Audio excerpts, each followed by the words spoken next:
여러분은 나이가 들어가면서 몸의 변화에는 많은 관심을 기울이지만 정작 내면의 변화에는 소홀해지지는 않으신가요? 몸을 위해서는 정기 검진도 받고 건강식도 챙기면서 우리의 심리적 건강과 내면의 성장은 종종 뒷전으로 미루게 되는 경우가 많습니다. 세계적인 심리학자 에릭 에릭슨은 인간의 전 생애 발달 단계에서 중년기와 노년기에도 중요한 심리적 과업이 있다고 말했어요. 이 시기에 우리는 침체와 정체에 빠지거나 반대로 더 깊은 지혜와 통합된 자아를 발달시킬 수 있는 갈림길에 서게 됩니다. 오늘은 나이 들수록 우리의 내면을 건강하게 지키기 위해 조심해야 할 5가지에 대해 이야기해 보려고 합니다. 이 이야기가 여러분의 마음 여정에 작은 나침반이 되길 바라며 시작할게요. 첫 번째로 조심해야 할 것은 고정된 사고방식에 갇히는 것입니다. 나이가 들면서 우리는 자연스럽게 익숙한 것에 안주하게 되고 새로운 관점이나 변화를 받아들이기 어려워져요. 스탠포드 대학의 심리학자 캐롤 드웻 교수는 이를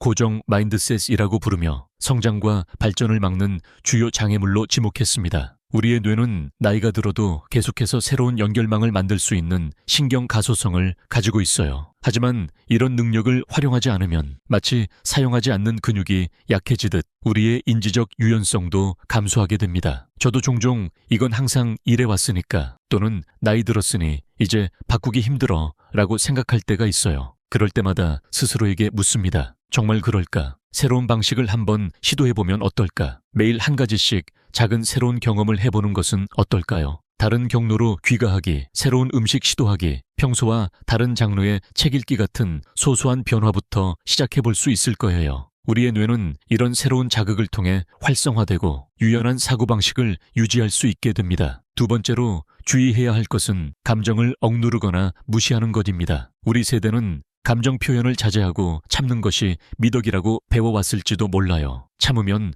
호랑이도 온다. 어른스럽게 행동해야지. 같은 말들을 내면화하면서 자신의 진짜 감정을 억누르는 법을 배웠던 것 같아요. 하지만 심리학자 수전 데이비드 박사의 연구에 따르면 감정을 억누르는 것은 장기적으로 우리의 신체적, 정신적 건강에 부정적인 영향을 미친다고 해요. 억눌린 감정은 스트레스 호르몬을 증가시키고 면역 체계를 약화시키며 심지어 심혈관 질환의 위험도 높인다고 합니다. 우리의 감정은 중요한 신호입니다. 분노는 우리의 경계가 침범받았을 때, 슬픔은 소중한 것을 잃었을 때, 불안은 위험이 다가오고 있을 때 나타나는 자연스러운 반응이에요. 이런 감정들을 인정하고 적절히 표현하는 법을 배우는 것이 중요합니다. 감정 일기를 쓰는 것도 좋은 방법이에요. 하루의 끝에 오늘 어떤 감정을 느꼈나 라고 자문하며 자신의 내면을 들여다보는 시간을 가져보세요. 처음에는 어색할 수 있지만 점차 자신의 감정 패턴을 이해하게 되고 이를 통해 더 건강한 방식으로 대처할 수 있게 될 거예요. 세 번째로 경계해야 할 것은 의미 있는 관계의 소홀함입니다. 하버드 대학에서 80년 넘게 진행된 하버드 성인 발달 연구의 결과는 놀라웠어요. 행복하고 건강한 노년을 결정짓는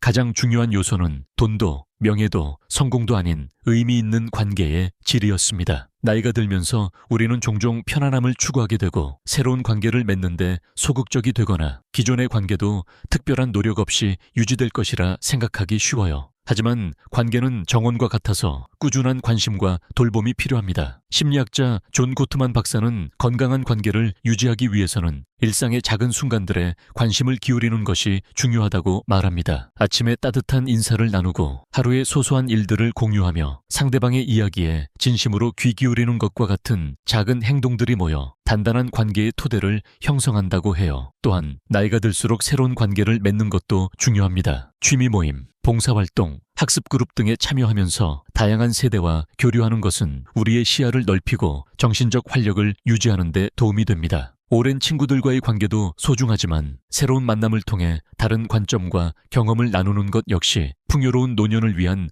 중요한 자산이 될 거예요. 네 번째로 주의할 것은 신체적 건강과 정신적 건강의 불균형입니다. 우리는 종종 몸의 건강에는 많은 신경을 쓰면서도 마음의 건강은 간과하는 경우가 많아요. 정기적인 건강검진을 받고 약을 챙겨 먹고 운동을 하면서도 정작 우리의 정신 건강을 위한 시간은 충분히 투자하지 않는 경우가 많죠. 심리학자 마틴 셀리그만 박사는 웰빙의 5가지 요소로 긍정적 감정, 몰입, 관계, 의미, 성취를 꼽았어요. 이 모든 요소가 균형 있게 충족될 때 우리는 진정한 웰빙을 경험할 수 있다고 합니다. 명상이나 마음 챙김 연습은 정신 건강을 위한 효과적인 방법 중 하나입니다. 하루에 단 5분이라도 고요히 앉아 자신의 호흡에 집중하는 시간을 가져보세요. 이런 작은 실천이 모여 우리의 내면에 평화와 균형을 가져다 줄 거예요. 또한 우리의 내면을 풍요롭게 하는 활동에도 시간을 투자해보세요. 좋아하는 음악 감상, 예술 활동, 독서, 자연 속에서의 산책 같은 것들이 우리의 영혼을 살찌우고 정신적 활력을 유지하는 데 도움이 됩니다. 신체와 마음은 깊이 연결되어 있어서 한쪽이 불균형해지면 다른 쪽도 영향을 받을 수밖에 없어요. 5번째, 마지막으로 조심해야 할 것은 과거의 상처에 묶여 있는 것입니다. 우리는 살아오면서 크고 작은 상처와 실패, 후회의 경험을 갖게 됩니다. 이런 경험들은 종종 우리의 현재와 미래를 가로막는 보이지 않는 장벽이 되기도 해요. 심리학자 라이언 힐리는 용서는 과거를 바꾸는 것이 아니라 미래를 확장하는 것이라고 말했습니다. 과거의 상처를 품고 있으면 우리의 정신적 에너지는 계속해서 그 상처로 흘러가게 되고 현재의 행복을 충분히 누리기 어려워집니다. 자기 용서는 특히 중요합니다. 우리는 종종 타인보다 자신에게 더 가혹한 판단을 내리곤 해요. 그때 왜 그랬을까? 다르게 했어야 했는데 와 같은 생각에 사로잡혀 자신을 계속해서 비난하는 경우가 많죠. 하지만 우리 모두는 당시 자신이 알고 있던 최선의 선택을 했을 뿐입니다. 지금의 지혜로 과거를 판단하는 것은 공정하지 않아요. 용서의 과정은 쉽지 않습니다. 하지만 글쓰기 치료가 도움이 될 수 있어요. 자신이나 타인에게 쓰는 용서의 편지를 작성해보세요. 꼭 전달할 필요는 없습니다. 중요한 것은 그 과정에서 자신의 감정을 인정하고 이해하고 마침내 놓아주는 경험을 하는 거예요. 또한 회상치료도 효과적인 방법입니다. 과거의 기억을 돌아보되 그 안에서 의미와 성장의 요소를 찾아보는 거예요. 어려운 경험도 우리를 더 강하고 지혜롭고 공감 능력 있는 사람으로 만들어준 소중한 배움의 기회였을 수 있습니다. 지금까지 나이 들수록 우리의 내면을 건강하게 지키기 위해 조심해야 할 5가지에 대해 이야기해 보았습니다. 고정된 사고방식, 감정 억압, 관계의 소홀함, 신체와 정신의 불균형, 그리고 과거의 상처에 묶여 있는 것이었죠. 이 모든 것을 한 번에 바꾸려고 하면 부담스러울 수 있어요. 작은 변화부터 시작해보는 것은 어떨까요? 오늘 하루 새로운 관점으로 상황을 바라보거나 억눌렀던 감정을 일기에 솔직히 적어보거나 오랜 친구에게 따뜻한 안부 전화를 걸어보거나 10분간 명상을 해보거나 혹은 오래된 상처에 대해 조금 다른 시각으로 생각해보는 시간을 가져보세요. 나이 들어간다는 것은 단순한 쇠퇴의 과정이 아니라 더 깊은 지혜와 내면의 풍요로움을 발견해가는 여정일 수 있습니다. 심리학자 칼 융은 오후의 삶, 중년 이후은 오전의 삶과 다른 의미와 목적을 가져야 한다고 말했습니다. 이 시기는 외적인 성취보다 내면의 성장과 의미 찾기에 더 집중할 수 있는 귀중한 시간입니다. 여러분의 내면 여정에 작은 도움이 되었기를 바랍니다. 댓글로 여러분의 생각과 경험을 나눠주시면 다음 영상에 반영하도록 하겠습니다. 항상 건강하시고 내면의 평화가 함께하는 하루 보내세요. 감사합니다.